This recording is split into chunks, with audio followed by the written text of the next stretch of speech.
Income. कैसे हैं आप सब लोग? बढ़िया? हाँ सर, बहुत बढ़िया बहुत बढ़िया। तो लीजिए गाइस, आज अपनी क्लास में हम बढ़ने वाले हैं अपने नए टॉपिक की ओर। लास्ट क्लास में हमने अपने determination of income and employment वाले पार्ट पे बेटे हमने एडीएएस वाली अप्रोच भी कर लिया, हमने इवन एपीसी और एमपीसी और साथ ही साथ में एपीएस और एमपीएस वाला पार्ट भी कर लिया था, और इवन इसके न्यूमेरिकल क्वेश्चन भी हम लोग कर चुके थे। तो आज हम उसी पार्ट में आगे बढ़ रहे हैं, और आज का टॉपिक हमारा कौन सा है? आज हम पढ़ने वाले हैं बेटा इन्वेस्टमेंट मल्टीप्लायर। हाँ हाँ हाँ, ये वही टॉपिक है बेटा जो आपको बड़ा परेशान करता है, लेकिन अब वो परेशान नहीं करेगा, क्योंकि नॉर्मली इसमें आपके पास में दो पार्ट पे हम डिस्कशन करने वाले हैं आज। कौन कौन सा पार्ट है सुनिए बात ध्यान से। मैं आपको आज डिटेल पार्ट में समझाने वाला हूं बेटा कि एक्चुअली इन्वेस्टमेंट मल्टीप्लायर होता क्या है। दैट मीन्स इसके मीनिंग के ऊपर बेसिकली जो क्वेश्चन बनते हैं। सर मीनिंग पे क्वेश्चन कैसे बनते हैं? बेटा मीनिंग का मतलब सिर्फ ये नहीं कि आपने एक डेफिनेशन पढ़ लिया, no no no no no. Meaning का मतलब यहां पर ये है बेटा कि इन्वेस्टमेंट मल्टीप्लायर के रिगार्डिंग आपको इसके ग्राफिकल पार्ट में भी जो चेंजेस आते हैं, मतलब एडीएस अप्रोच को यूज करके कैसे आप बताओगे कि आपका इन्वेस्टमेंट मल्टीप्लायर क्या होता है, नंबर वन। नंबर टू, हम बात करेंगे मीनिंग के साथ में क्या इसका, हम बात करेंगे ग्राफिकल के बारे में कि ग्राफिकल प्रेजेंटेशन के थ्रू आपको अगर दिखा रहा हूं कैसे दिखाओगे। तीसरा हम बात करेंगे इसके फॉर्मूला के बारे में, मतलब इसका फॉर्मूला जो बना है, क्या रट्टा मारना है? नहीं नहीं, रट्टा तो मारना ही नहीं है भाई, रट्टा तो मारना ही नहीं है। फॉर्मूला एक्चुअली बना कैसे है और क्या रिलेशन बनता है, और क्या हमेशा फॉर्मूला वैसे ही बनेगा, बात ये भी करने वाली है। एक और बात, आप जब ने अपने पास में आपने जब अपना इन्वेस्टमेंट मल्टीप्लायर पढ़ा होगा, रिमेंबर, तो वहां पर एक वर्ड लिखा जाता है बुक के अंदर कि sir investment multiplier depends on MPC. But कभी मन से क्वेश्चन पूछा आपने कि क्यों MPC, why not MPS? Remember, simple सी बात, ये एमपीसी ही क्यों? क्योंकि एमपीसी तो सिंपली डिनोट करता है चेंज इन कंजम्पशन को। तो कहां इन्वेस्टमेंट, कहां इन्वेस्ट कंजम्पशन, ये क्या रिलेशन है? तो ये सारी बातें, इस बात का रिप्लाई आपको आज क्लास में मिल जाएगा। तो आइए समझते स्टार्ट करते हैं। हम लोग बात करने वाले हैं इवन इसके रिलेशनशिप के बारे में, संबंध क्या इन दोनों का है ना, रिलेशनशिप बिटवीन किसका, इन्वेस्टमेंट मल्टीप्लायर एंड एमपीसी। तो ये डिस्कशन मैं अपने आज वाले सेशन में करवाने वाला हूं। कुछ नहीं करना, सुनते रहो, नोट्स बनाना, पहले समझना फिर नोट्स बनाना, ठीक है? आओ बात करते हैं। लिसन टू मी गाइस, बात शुरू होती है हमारी कहां से?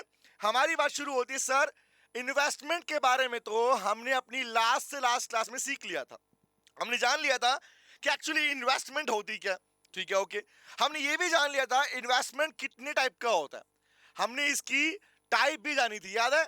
हमने देखा था ऑटोनोमस इन्वेस्टमेंट और हमने जाना था इंड्यूस इन्वेस्टमेंट। तो याद करो, टाइप तो हम पढ़ चुके थे, आज उसी पार्ट को आगे एक्सटेंड करते हैं कि इन्वेस्टमेंट मल्टीप्लायर होता क्या है।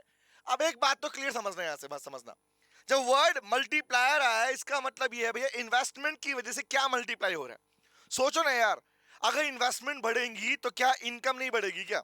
अगर मैं आपके पास में मैक्रो लेवल की बात कर रहा हूं, सिंपल सी टॉपिक हमारा मैक्रो इकोनॉमिक्स का टॉपिक है, can you please tell me, अगर इन्वेस्टमेंट इंक्रीज होगी तो क्या उसकी वजह से हमारी नेशनल इनकम पे फर्क नहीं आएगा क्या?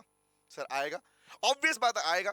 तो इसी बात को हमें ग्राफिकल के थ्रू, हमें थ्योरेटिकल के थ्रू समझना होता है। तीन पार्ट में इसका मीनिंग समझना होता है। पहला आपका थ्योरेटिकल मीनिंग, दूसरा इसका न्यूमेरिकल पोर्शन वाला पार्ट जो फॉर्मूला पार्ट है, तीसरा ग्राफिकल वाला पार्ट। तो लीजिए गाइस, बिना वक्त गवाए स्टार्ट करते हैं हमारे पहले पार्ट को। तो मैं सबसे पहले लिख रहा हूं मीनिंग, तो मेरे साथ में मीनिंग लिखो, एक बार लिखो मीनिंग। तो अभी अभी आप लोगों ने बोला कि सर सिंपल सी बात, इन्वेस्टमेंट मल्टीप्लायर का मतलब क्या है? इन्वेस्टमेंट में चेंज आने की वजह से।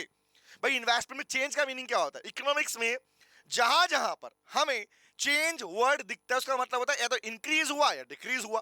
भाई दो ही चेंज आएंगे ना, चेंज का मतलब हमेशा इंक्रीज थोड़ी होता है, that can be decrease also. तो क्वेश्चन आया, इन्वेस्टमेंट के लेवल के अंदर अगर चेंज होता है, इंक्रीज डिक्रीज होता है, तो उससे आपकी इनकम कितने मल्टीप्लाई होगी, कितने गुना बढ़ जाएगी, कितने गुना गिर जाएगी, that is defined by investment multiplier, उसे डिफाइन करते हैं। तो क्या मीनिंग बनेगा, लिखते हैं मीनिंग क्या पढ़ते हैं, क्या होता है, लिखो इन्वेस्टमेंट मल्टीप्लायर, लिखना चालू, लिखो इन्वेस्टमेंट मल्टीप्लायर। हर एक बात समझाऊंगा, बस सुनते रहना ध्यान से बात को।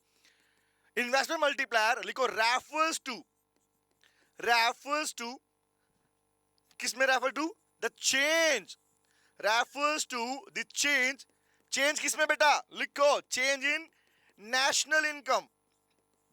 मैं इनकम लिखूं या वर्ड लिखूं नेशनल इनकम, मैक्रो में बात तो सेम है भाई, हाँ मैक्रो में सिंपल सी बात है, इनकम और नेशनल इनकम। तो क्या बोला, क्या होता है, to change in national income, that means national income में क्या चेंज आया। चेंज मतलब क्या बोला, बताओ बताओ बताओ, रट्टा नहीं मार, सीख के पढ़ो। चेंज मतलब या तो इंक्रीज हुआ या डिक्रीज हुआ। तो नेशनल इनकम में इंक्रीज या डिक्रीज की वजह से क्या बोला, क्या हुआ, किसी वजह ड्यू टू किसकी वजह चेंज हुआ, due to change in investment, that is investment के लेवल में चेंज आने की वजह से कितना चेंज आया, कितना, क्या नहीं, कितना चेंज आया। तो क्या तो आपने पढ़ लिया भाई कि इनकम इंक्रीज हुई डिक्रीज हुई, कितनी इंक्रीज कितनी डिक्रीज हुई, वो कितना डिफाइन किया जाता है इन्वेस्टमेंट मल्टीप्लायर के थ्रू। दो वर्ड बोलो, दोबारा सुन लो ध्यान से बात को। हमने जब अपना एग्रीगेट डिमांड एग्रीगेट सप्लाई वाला कंटेंट सीखा था, तो वहां हमने ये जाना कि भैया एडी के बढ़ने से, एडी के गिरने से आपका इक्विलिब्रियम लेवल चेंज होता है। ओके, याद है, इक्विलिब्रियम लेवल चेंज होता है जिसकी वजह से इनकम लेवल इंक्रीज डिक्रीज होगा, ये बात भी क्लियर है। बट क्वेश्चन उससे आगे बढ़ता है, तो मल्टीप्लायर किस बला का नाम है, बोला मल्टीप्लायर बताएगा वो चेंज हुआ कितना, वो चेंज हुआ कितना, क्या मतलब कितना, क्या हो रहा है, इंक्रीज डिक्रीज कितना हुआ, वो बताएगा इन्वेस्टमेंट मल्टीप्लायर। दैट मींस, तो कहने का मतलब क्या हुआ बताओ, कह रहा भैया चेंज मतलब क्या है, इन्वेस्टमेंट में इंक्रीज डिक्रीज की वजह से आपकी नेशनल इनकम में कितना चेंज आया, that is defined by the concept investment multiplier. बोलो क्लियर हुआ। तो ये तो मीनिंग का पार्ट है, बट अभी इसको और अच्छे समझते हैं हम पार्ट को, ठीक है। अब इसी डेफिनेशन को, इसी मीनिंग को मैं अप्लाई करता हूं आपके पास, ठीक है। लेकिन उससे पहले एक बार देखो, चेक करो, बताओ ना बेटा, अगर मुझे इस डेफिनेशन के हिसाब से अपना एक फॉर्मूला बनाना हो, बताओ, अगर मुझे इस डेफिनेशन के हिसाब से अपना फॉर्मूला बनाना हो किसका, मल्टीप्लाई, जिसको हम रट्टा मारते हैं अक्सर। रट्टा क्यों मारना है भाई, रट्टा क्यों मारना है, कॉमन सी चीज है भाई, investment is a part of aggregate demand, याद है ना, सी प्लस आई प्लस जी प्लस एन एक्स लिखते हैं ना, तो सी प्लस आई, आई क्या है, इन्वेस्टमेंट। तो क्या हमेशा वर्ड इन्वेस्टमेंट मल्टीप्लायर ही हो सकता है, नहीं sir, that may be consumption multiplier, that may be government multiplier, हो सकता है भाई, लेकिन आपके सिलेबस में नहीं है, ये आपको एडवांस में से पढ़ने को मिलता है। बट यहाँ क्या पढ़ रहे हो आप, ओनली आप उसी एग्रीगेट डिमांड के, उसी एग्रीगेट डिमांड के सिर्फ जो सी प्लस आई प्लस जी प्लस एन एक्स है ना, उसके सिर्फ आई के बारे में पढ़ रहे हो, तो नाम पड़ गया इन्वेस्टमेंट मल्टीप्लायर। तो क्या बनेगा फॉर्मूला, बोला भाई इन्वेस्टमेंट मल्टीप्लायर को डिफाइन किया गया के से, इसका सिंबल क्या है के, तो के का इंफॉर्मेशन क्या है, बोला मल्टीप्लाई किसके बराबर होगा, पढ़ो क्या बोलेंगे, change in national income, that means ऊपर लिख दो change in national income, remember due to change in किसमें बेटा, चेंज इन किसमें, चेंज इन इन्वेस्टमेंट। तो अगर मैं नॉर्मली चेंज में हटा भी तो क्या बच गया हमारे पास में, फॉर्मूला बन गया change in Y upon change in I, change in Y upon change in I. और याद करो यही तो फॉर्मूला होता है, द डेल्टा मतलब चेंज, डेल्टा मतलब चेंज। तो क्या बोला, इन्वेस्टमेंट में चेंज आने की वजह से इनकम में कितना चेंज आया, that is defined by multiplier. तो ये डेफिनेशन है, ये इसका न्यूमेरिकल फॉर्मूला है। बट इस फॉर्मूले के साथ में हमें मेनली पढ़ना है एमपीसी का रिलेशन। बट उस सबसे पहले हम बात कर लेते हैं ये एक्चुअली ग्राफिकल पार्ट में कैसे शो करोगे। बात समझ में क्या बोल रहा हूं, एक बात समझो यार, समझते हैं बात को, ऐसा रट्टा नहीं मार रहा, सीखो ध्यान से, समझ तो आपको आ गया बट और अच्छे समझाता हूं बात को, सुनो ध्यान से। मुझे बताओ, आज हमारी इकोनॉमी की बात करते हैं, हमारी इंडियन इकोनॉमी के अंदर अगर इन्वेस्टमेंट्स हो रही हैं, रिमेंबर लोग पैसा इन्वेस्ट किए जा रहे हैं, बिजनेसेस खुल रहे हैं, रिमेंबर, तो जब बिजनेस खुल रहे हैं, इन्वेस्टमेंट बन रही है, बढ़ रही है, इंफ्रास्ट्रक्चर बढ़ रहा है, तो जब पैसा इन्वेस्ट इंडिया में किया जा रहा है फिक्स एसेट्स के अंदर, तो जवाब दो क्या उसका इंपैक्ट हमारी इंडिया की नेशनल इनकम पे नहीं पड़ेगा क्या, कॉमन सी बात बताओ, रट्टा मत मारो, सीख के पढ़ो, हाँ है ना, ऑब्वियस पड़ेगा। तो क्वेश्चन ये आया कि इन्वेस्टमेंट होने की वजह से या इन्वेस्टमेंट के बढ़ने की वजह से इनका देश की नेशनल इनकम पे कितना चेंज आएगा, उस चेंज के बारे में जो फैक्टर बताता है, जो टूल बताता है, उसी का नाम है बेटा इन्वेस्टमेंट मल्टीप्लायर। बोलो अब मीनिंग क्लियर हुआ। तो हमने लिखा भी वही, हमने ग्राफिकल पार्ट में वही मेंशन किया कि K is equal to change in Y upon change in investment. That means हमेशा रखना, जब भी आप किसी फॉर्मूला को ऐसे लिखते हो ना बेटा, उसका मीनिंग, उसको पढ़ने का तरीका भी यही होता है कि ऊपर क्या, इसमें क्या चेंज आया ड्यू टू, नीचे वाले में क्या आएगा ड्यू टू, किसकी वजह से आया। जैसे हमने पहले सीखा था ना, याद करो, change in X upon change in Y, तो वहां भी क्या था, इसमें कितना change due to change in Y. तो ऐसे पढ़ने का पैटर्न होता है, ये पैटर्न हमेशा सेम ही रहता, चेंज नहीं होता, याद रहेगी बात। तो ये होगा मीनिंग और इसका फॉर्मूला। अब मैं बढ़ता हूं आगे इसको और क्लैरिटी में ग्राफिकल में लेने के लिए। तो लीजिए गाइस, एक बार और बातें हो जाएं, हम बात कर लेते हैं अपने पास में किसकी, ग्राफिकल। तो ग्राफिकल प्रेजेंटेशन का मतलब क्या है, एग्रीगेट डिमांड, एग्रीगेट सप्लाई, जो कि इकोनॉमी के इक्विलिब्रियम लेवल को दिखाता है। रिमेंबर, ये तो हम सीख चुके हैं, जिन्होंने बच्चों ने नहीं किया क्लास, वो पिछला क्लास कवर कर लेना बेटा अपने आप से, ठीक है। वहां पे एग्रीगेट डिमांड एडीएस अप्रोच की हेल्प से हमने अपना इक्विलिब्रियम पार्ट सीखा था। अब वो सीख लिया, समझ में आ गया। अब मुद्दा यह है, उसकी हेल्प से सिर्फ बताओ, सिर्फ पूछा है कि ग्राफिकल हेल्प से आपको इन्वेस्टमेंट मल्टीप्लायर का मीनिंग बताओ। ग्राफिकल थ्योरी को बता दिया अपने पास में, अब बोला इसकी हेल्प से इन्वेस्टमेंट मल्टीप्लायर डिफाइन करो। तो लीजिए हम डिफाइन करते हैं, समझना ध्यान से बात को। तो जैसे ही बोला कि aggregate demand aggregate supply, that means economy equilibrium में कब होती है बताओ। तो जैसे इकोनॉमी इक्विलिब्रियम में बात बोलेगा तो हमारे पास हमारा पहला काम क्या है, हम तो ग्राफ बना देंगे भाई। ग्राफ कौन सा बनता है, सीख क्या, जिन्होंने नहीं देखा बेटा प्लीज बार बार रिपीट कर रहा हूं, वो क्लास में डिटेल कवर कर चुका हूं इस पार्ट को मैं, कि इक्विलिब्रियम एडीएस अप्रोच क्या होती है, ऐसा अप्रोच क्या होती है, हम सारी बातें कर चुके हैं पहले। अब बताओ, मैं कहता हूं भैया aggregate demand aggregate supply, that means अगर ये एग्रीगेट डिमांड है और ये हो गया हमारा एग्रीगेट सप्लाई एएस। जिन बच्चों को डाउट है ना एएस ऐसे क्यों बनता है, एडी क्यों बनता है, ये बात बता चुका हूं क्लास में। अब बताओ, कर बन रहा है एडी और एएस, क्योंकि यहां पर वो लिखा जाता है जो हम बनाते हैं, जिसके रेस्पेक्ट में बनाते हैं उसे बोलते हैं, उसे नीचे लिखते हैं आउटपुट कहूं तुझे आउटपुट कहूं या इनकम, तुझे एम्प्लॉयमेंट कहूं या एक्सपेंडिचर, नाम तो सेम है भाई। और जिनको ये डाउट आ रहा है सर यहां क्यों लिखा, बेटा वो पहली क्लास देख लेना, वहां पे केनजियन थ्योरी के थ्रू बताया था कि क्यों यहां पर आउटपुट इनकम एम्प्लॉयमेंट जैसे वर्ड लिखे जाते हैं, क्यों हमेशा कहीं पे आउटपुट होता है कहीं पे इनकम होता है, सारी बातें मैं पहले कर चुका हूं।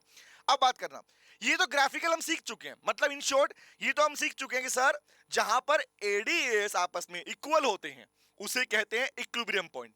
किसका इक्विलिब्रियम है, एग्रीगेट डिमांड पूरे देश की एग्रीगेट खर्चे को दिखा रहा है, रिमेंबर एएस पूरे देश के किसको दिखा रहा है, सम टोटल प्रोडक्शन को दिखा रहा है। दोनों जहां इक्वल है वो बोलेंगे इक्विलिब्रियम लेवल है, हम बात कर चुके थे। बट हमें जानना है इसकी हेल्प से बताओ सिर्फ इन्वेस्टमेंट मल्टीप्लायर किसे कहोगे। तो मीनिंग क्या पड़ा, उसी मीनिंग को अप्लाई करते हैं इसके ऊपर, ठीक है। तो पहला वर्ड बताओ, आज इकोनॉमी है, बताना आज देश है, तो कहीं ना कहीं तो इक्विलिब्रियम में होगा ना भाई। एक ऐसी कंडीशन तो कहीं ना कहीं होगी ना जहां पर हमारा एडी और जहां पर हमारा एएस आपस में इक्वल होगा, ऑब्वियस होगा। तो उसे क्या बोलोगे, उसे बोलेंगे इक्विलिब्रियम। उस लेवल के ऊपर जो इनकम होगी वाई होगी उसे क्या बोलोगे, that is termed as equilibrium level of income. अक्सर बच्चे कहते हैं सर ये इनकम और इक्विलिब्रियम लेवल इनकम होता क्या है, कॉमन सी बात भाई, इक्विलिब्रियम लेवल के ऊपर जो इनकम है उसे क्या बोलेंगे, इक्विलिब्रियम इनकम। इक्विलिब्रियम लेवल पे जो आउटपुट है उसे बोलेंगे equilibrium level of output, simple सा फंडा है। अब बात करते हैं इसकी, ठीक है। तो अभी अभी आपने क्या बोला, मल्टीप्लाई क्या होता है, is equal to K is equal to change in Y upon change in I. अब इस बात को प्रूव करते हैं इसके थ्रू, ठीक है, समझते हैं बात ध्यान से, क्योंकि हमने इसका थ्योरी पार्ट तो लिख लिया, अब इसको प्रैक्टिकली प्रूव भी करते हैं। बताओ बताओ बताओ मेरे लाल, सामने फोकस, अभी लिखना नहीं सुनना ध्यान से बात को। बताओ बताओ बताओ, अगर मैंने यहां पर एग्रीगेट डिमांड मेंशन किया है तो एडी कौन से फैक्टर से मिलके बनता है, that means aggregate demand which means sum total of the expenditure in economy during a period of 1 year. जो हमने डेफिनेशन सीखी थी भी पढ़ी भी थी, चार फैक्टर थे, कौन कौन से थे, एडी होता है सर सी प्लस आई प्लस जी प्लस एन एक्स। तो इसका मतलब ये हुआ ना कि इन चारों में से अगर कोई भी इंक्रीज होगा, एडी में चार फैक्टर है, एडी बनता सी प्लस आई प्लस जी प्लस एन एक्स से, तो इन चारों में से कोई अगर एक भी फैक्टर इंक्रीज हुआ तो एडी इंक्रीज होगा, इन चारों में से कोई एक भी फैक्टर डिक्रीज हुआ तो एडी भी गिरेगा, सिंपल सी बात ना भाई। अगर बोला मैं 10 पैसे 50 पैसे 70 पैसे बिल्कुल बन गया एग्जांपल, तो बताओ सारे जोड़ूंगा तो बन गया एडी, ये दिखा रहा है, रिमेंबर। तो इंक्रीज मतलब क्या है, शिफ्टिंग कहां पे होगी, ऊपर होगी, डिक्रीज में शिफ्टिंग कहां पे होगी, नीचे होगी, भाई ऑब्वियस बात है, ऊपर जाएगा कब ये बढ़ जाएगा, नीचे जाएगा कब जो गिर जाएगा। अब यहां पर बात चार फैक्टर की हो ही नहीं रही है, क्योंकि मैंने बोला आपके सिलेबस में टॉपिक कौन सा है, इन्वेस्टमेंट मल्टीप्लायर। तो जैसा ही बात बताओ, अगर मैं कहूं कि इन्वेस्टमेंट मल्टीप्लायर बताना है तो क्या लिखा है यहां पढ़ना, कह रहा भैया change in investment, that means investment में या तो इंक्रीज इन इन्वेस्टमेंट या फिर डिक्रीज, दो ही तो केस बनते हैं, रट्टा मत मारो, सीख के पढ़ो ना भाई, दो ही तो केस बनेंगे ना, या तो बनेगा इंक्रीज इन इन्वेस्टमेंट या बनेगा डिक्रीज इन इन्वेस्टमेंट। तो इन्वेस्टमेंट में इंक्रीज हो तो क्या, डिक्रीज हो तो क्या, तो दोनों अप्लाई करके देख लो ताकि तुम्हें दोनों का आइडिया मिल जाए। एग्जामिनर ने अगर घुमा के भी पूछा क्वेश्चन कि इन्वेस्टमेंट में इंक्रीज होने से क्या इंपैक्ट पड़ेगा, ग्राफिकल में शो कर दिखा देंगे भाई, शो कर देंगे हम। तो बताओ मुझे बताओ, अगर सिर्फ इसको चेंज करने की बात कर रहा है तो इन्वेस्टमेंट के इंक्रीज होगा, अगर मान लो इन्वेस्टमेंट इंक्रीज होती है तो जवाब दो, इन्वेस्टमेंट के इंक्रीज होने की वजह से आपके इस एग्रीगेट डिमांड एग्रीगेट सप्लाई में से कौन सा पार्ट चेंज होगा, बताओ, गेस करो। अगर इन्वेस्टमेंट इंक्रीज हुई, पहला ले रहा हूं इंक्रीज, इंक्रीज हुई तो एग्रीगेट डिमांड और एएस में से कौन सा पार्ट बदलेगा? सर ऑब्वियस, एडी का हिस्सा है तो एडी बदलेगा, सिंपल सी बात। सर कैसी बातें कर रहे हो, है ना? तो क्या बदलेगा? सिर्फ बदलेगा एडी। तो एडी बदलेगा कहां पे? इंक्रीज होगा डिक्रीज होगा? ऑब्वियस, ये बढ़ेगा तो पूरा चेंज होगा। चेंज क्या होगा? इंक्रीज। तो एडी का शिफ्ट हो जाएगा, एडी विल शिफ्ट अपवर्ड। तो एडी वन बन गया, एडी नाम दे दो ना, एडी वन, रिमेंबर। तो एडी बढ़ेगा ना, तो बढ़ा किससे? Only because of plus investment.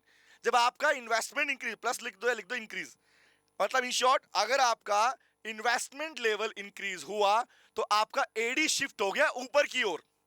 मैं क्वेश्चन पूछ रहा हूं, यहां से सिर्फ टॉपिक क्लियर नहीं हो रहा, कंसेप्ट क्लियर नहीं हो रहा, कंसेप्ट के साथ में आपके एग्जाम में आने वाले क्वेश्चन भी क्लियर हो रहे हैं। और एक क्वेश्चन एग्जाम में पूछे गए हैं पहले, बेटा पूछता है बेटा, due to increase in investment, remember what will be the effect on equilibrium level of income, ये पूछता है आपसे। तो बताओ ना, इन्वेस्टमेंट में इंक्रीज होने पर इक्विलिब्रियम लेवल इनकम में क्या फर्क पड़ेगा? तो जो इनकम यहां थी, अब बताओ वो कहां पे हो जाएगी, गैस करो भाई। पहले इक्विलिब्रियम पॉइंट ये था, पूरा फोकस सामने, पहले इक्विलिब्रियम ये था, बट इन्वेस्टमेंट बढ़ने से एडी बढ़ गया। तो एडी बढ़ा तो नया इक्विलिब्रियम कहां पे आ गया? यहां पे आ गया, दैट इज कॉल्ड ई1। नाम दे दिया मैंने, ई1 ई2 लिख देता हूं एग्जांपल। बताओ, तो नया इक्विलिब्रियम पॉइंट आ गया तो इनकम में क्या फर्क पड़ा? सर हम बता देंगे, इनकम में ये फर्क आया। तो बताओ ना, पहले इनकम वाई ई थी, वाई थी यहां पे, अब वाई से वाई वन हो गया, तो इंक्रीज हुआ इनकम डिक्रीज हुआ? बच्चा बोलता है हम भी कैसे कैसे क्वेश्चन, इजी हो गया ना भाई, आसान हो गया ना। तो जो प्रैक्टिकली पूछ रहा है, ग्राफिकली पूछ रहा है, आपका आंसर आपके साथ में है। इन्वेस्टमेंट इंक्रीज हुआ तो एडी बढ़ा। सो हमें लिखना होता, क्या लिख के, यही लिखना होता है भाई। क्या लिखोगे? ड्यू टू इंक्रीज इन, अब क्वेश्चन ने पूछा था, क्वेश्चन ने पूछा था what will be the effect of increase in investment on equilibrium level of income. तो आपका आंसर क्या हुआ? आप कहोगे if investment, the level of investment increases, it results to change in aggregate demand, which means aggregate demand increases, and if aggregate demand, देखो रट्टा मारो, line पढ़ रहा हूं, if aggregate demand increases it will shift upward, number one. It will, if aggregate demand shift upward, there is a new equilibrium point arises which is called E1, and at the new point the equilibrium of income is Y1। कोई रट्टा मार के पढ़ रहे हो क्या? क्यों मार रहा रट्टा? हर चीज एक लाइन में चल रही है। तो आंसर क्या आएगा? सर इस केस में क्या होगा, जब इन्वेस्टमेंट बढ़ती है तो बताओ बेटा ये जो इनकम में चेंज कौन सा आएगा, बताना मुझे। केस नंबर 1 बताना मुझे, case number 1, if due to increase in investment what will be the effect of income change, क्या आएगा? ऑब्वियस, इसमें क्या आएगा? It is increase in income. तो यही तो आंसर बोला हमने, यही शॉर्ट में लिख दिया, ये बन गया केस नंबर 1। ये थ्योरी में पूछे, ग्राफिकल में पूछे, ग्राफ में ये दिखा के आओगे, थ्योरी में वो पीछे बार दिखाओगे और ये आंसर दिखा दोगे। पाया बहुत क्लियर हो गया। अगले पार्ट, अगला तुम बताओ मुझे, बताओ वाइस वर्सा बताओ। अब बताओ, if due to decrease in investment, अगर इन्वेस्टमेंट बढ़ी नहीं होती, गिर गई होती, बेटा बताओ, अगर इन्वेस्टमेंट इंक्रीज नहीं डिक्रीज हुई होती तो क्या आंसर आता? सर ऑब्वियस, एडी क्या होता? एडी गिर जाता। तो गिरता मतलब क्या? एडी 2 दिखा दूं, दिखा दो। तो एडी 2 होता तो नया इक्विलिब्रियम पॉइंट आता, कौन सा? ये वाला पॉइंट। तो ये क्या बन गया हमारे पास? इट इज ई2। अगर चेंज पूछा तो दोनों दिखा के आना, इंक्रीज पूछा सिर्फ वो दिखा के आओगे, डिक्रीज पूछा तो ये दिखा के आओगे। आपको क्वेश्चन बताएगा मुझे क्या दिखा के दो, क्या शो कर दो, ठीक है? तो ई2 क्या बना? नया पॉइंट बन गया, and this is our new equilibrium level y2। तो बताओ ना बेटा, अगर सिर्फ इनकम, बताना मुझे, अगर इन्वेस्टमेंट गिरी होती तो इनकम में क्या चेंज आता? तो आंसर होता केस नंबर 2 बनेगा, इफ डिक्रीज इन इन्वेस्टमेंट। तो इंपैक्ट क्या पड़ा? क्या इनकम बढ़ गई? नो नो नो, क्या हो गई? गिर गई, सिंपल सी बात। तो आंसर क्या है? Decrease in income. तो बेटा जो कितना, ये तो हो गया चेंज की बात, तो कितना चेंज आया दैट इज डिफाइंड बाय, वो यही डिफाइन करेगा हमारा इन्वेस्टमेंट मल्टीप्लाई। क्योंकि अगर आपने इसके चेंज को आपस में डिवाइड कर लिया, सुना ना बात को, आपने इसके चेंज को आपस में डिवाइड कर दिया, you will get the numbers, you will get the numbers कि कितने गुना गिर गया, कितने गुना बढ़ गया। एग्जांपल दूं, चलो ये तो ग्राफिकल बात हो गई, ये न्यूमेरिकल लिख लिया हमने, समझ में आ गया पार्ट, मीनिंग क्लियर हो गया। अब मैं इसी पार्ट को आपके न्यूमेरिकल पार्ट में एक्सप्रेस करता हूं, करें एक्सप्रेस? चलो बात, ये नोट हो गया, नोट कर लो भैया इसको। ग्राफिकल समझ में आ गया, दोनों पार्ट दिखाया है, कब दिखा दोनों पार्ट? अगर दोनों पार्ट पूछे गए हैं। नॉर्मली आपके एग्जामिनर ने पीछे पेपर में क्या पूछा है, वो इंडिविजुअली पूछा है, उसने इसको अलग पूछा, इसको अलग पूछा है, रिमेंबर। अब बात करता हूं मैं इसी पार्ट को, इसके ऊपर न्यूमेरिकल कराता हूं। चलो चेक करते हैं, लेट्स चेक दिस। अब बताना मुझे, let's take a practice zone question. हमारा प्रैक्टिस जोन का मतलब क्या? हमारा प्रैक्टिस जोन का मतलब न्यूमेरिकल क्वेश्चन। तो हम giving a question here, reply करना आंसर क्या आएगा, ठीक है। क्वेश्चन नंबर 1 मैं लिख रहा हूं, if the level of investment, if the level of investment, not कर question, level of investment in an economy, किसी इकोनॉमी के अंदर, अगर रिप्लाई करना आंसर का, इसका रिप्लाई किया था मतलब तुम्हारा पार्ट क्लियर हो गया। फिर मैं आऊंगा एमपीसी वाले पार्ट पे, ठीक है। If the level of investment in economy, लिखो क्या, increases, increases from ₹2000 to ₹3000 crore, crore की बात कर रहा हूं, ठीक है। क्या बोल रहा है, किसकी बात कर रहा है, इन्वेस्टमेंट में इंक्रीज की बात कर रहा है। बताओ मुझे, तो इंक्रीज का मतलब क्या, चेंज इन इन्वेस्टमेंट, ठीक है। तो लिखो क्या कह रहा है, द लेवल ड्यू टू विच, आगे लिखो, जिसकी ड्यू टू विच, जिसकी वजह से, the level of, the level of income, the level of किसकी, इनकम, क्या हुआ, इंक्रीजेस, वो भी बढ़ गया, फ्रॉम, मैंने बोला 5000 crore rupees to 7000 crore rupees. अब बताओ, एग्जामिनर कह रहा है फाइंड आउट इन्वेस्टमेंट मल्टीप्लायर। बताओ, find out investment multiplier, find out investment multiplier. तो बताओ बेटा, क्या होगा आपका इन्वेस्टमेंट मल्टीप्लायर? क्या सीधा क्वेश्चन निकाल सकता answer? Obvious, easy, it is very very very very. Solution क्या बनेगा? Solution will be, sir formula क्या है, क्या पूछा है, मल्टीप्लाई का फॉर्मूला बताओ। तो क्या होता है, k is equal to change in y upon change in i। तो बताओ y में चेंज कितना आया? सर जो आपकी क्या थी, सुनना ध्यान से, इनकम में चेंज कितना आया, 5000 से 7000, चेंज कितना हुआ, इट इज प्लस 2000 करोड़। तो वैल्यू कितनी आ गई, it is 2000 crore rupees. Change in investment कितना हुआ, 2 से 3, तो वैल्यू कितनी हुई, 1000। तो बताओ ना वैल्यू क्या, के की वैल्यू आई 2। तो 2 का मतलब क्या हुआ, बताओ, अब बताओ, यहां तक तो आंसर निकल गया भाई। इनकम में चेंज 2000 करोड़, इन्वेस्टमेंट में चेंज 1000 करोड़, वैल्यू कितनी आई 2। तो के की वैल्यू कितनी आई 2। तो व्हाट इट मींस, इसका मीनिंग क्या होता है गाइस? तो इसका मीनिंग होता है बेटा कि इन्वेस्टमेंट में चेंज आने की वजह से आपकी इनकम डबल हो जाएगी। अगर ये वैल्यू 3 आती तो बोलते ट्रिपल हो जाएगी, सिंपल सी बात। तो ये है कितना हो जाएगा वो पता लगा। इट मींस, इसका मतलब क्या हुआ, इसका मतलब इट मींस क्या हुआ, income, income multiplied by 2 times, multiplied by 2 times. तो ये तरीका है बेटा ये निकालने के लिए कि आपकी इनकम में कितना चेंज आएगा, कितना मल्टीप्लिकेशन हो जाएगा। तो यहां पर आपका डेफिनेशन वाला पार्ट खत्म होता है एक्चुअली। तो अगर नॉर्मली एग्जामिनर आपसे पूछता है what is the meaning of investment multiplier, तो आप सिर्फ डेफिनेशन लिख के नहीं आओगे, आपको ये देना पड़ेगा इलस्ट्रेशन पॉइंट के अंदर, आपको फॉर्मूला भी लिखना पड़ेगा, समझ में आएगा। और कुछ क्वेश्चन के अंदर आपसे स्ट्रेटली क्वेश्चन के थ्रू मल्टीप्लायर पूछ लिया जाता है। बोलो समझ में आया, यस और नो? बताओ बेटा बताओ, क्या यहां तक पार्ट क्लियर है, हाँ या ना? क्लियर है? तो क्या अब मैं अपने अगले पार्ट की ओर बढ़ सकता हूं? कौन सा पार्ट? सर हम बात कर लेते हैं, हमने ये भी डिस्कस कर लिया, मीनिंग भी हो गया, ग्राफिकल भी हो गया, फॉर्मूला भी हो गया। अब मैं आता हूं अपने लास्ट पार्ट के ऊपर, नाम है रिलेशनशिप बिटवीन मल्टीप्लायर एंड, क्या बोला, मल्टीप्लायर एंड एमपीसी। अब उस बात का रिप्लाई करता हूं, चले। तो नॉर्मली आपसे पूछा जाता है, एक लाइन लिखिए, लिखता हूं, लाइन पढ़ना। टॉपिक लिख रहा हूं मैं, रिलेशनशिप, रिलेशनशिप। आज बड़ी फैक्चुअल बताने वाला हूं, सुनना, फैक्ट की बात बताने वाला हूं। देखो, relationship between investment multiplier, investment multiplier and MPC. तो भैया बात बताओ, एक लाइन लिखी जाती है, लिखो क्या लिखी जाती है, क्या लिखी है बुक के अंदर लाइन, सुनना। बुक में लिखा हुआ है the multiplier, that means investment multiplier, the multiplier depends on, ये डिपेंड करता है, depends on MPC. Multiplier MPC पे डिपेंड करता है। ये लाइन लिखने का पर्पस हुआ क्या? हमें तो कुछ पल्ले ही नहीं पड़ रहा, क्या बोल रहे सर? सुनो बात ध्यान से। क्या मुझे आप बताओगे, हमने लास्ट क्लास में, ये एग्जैक्टली इससे पहले वाली क्लास के अंदर हमने जाना था एमपीसी के बारे में, याद आया? एमपीसी मतलब the marginal propensity to consume, ये बात याद है? The marginal propensity to consume. Which means क्या था, एडिशनल कैपेसिटी टू कंज्यूम। तो हमने पढ़ा क्या था, एमपीसी इज इक्वल टू क्या था, MPC is equal to consumption में कितना change due to change in income, ये फॉर्मूला पढ़ के आए थे।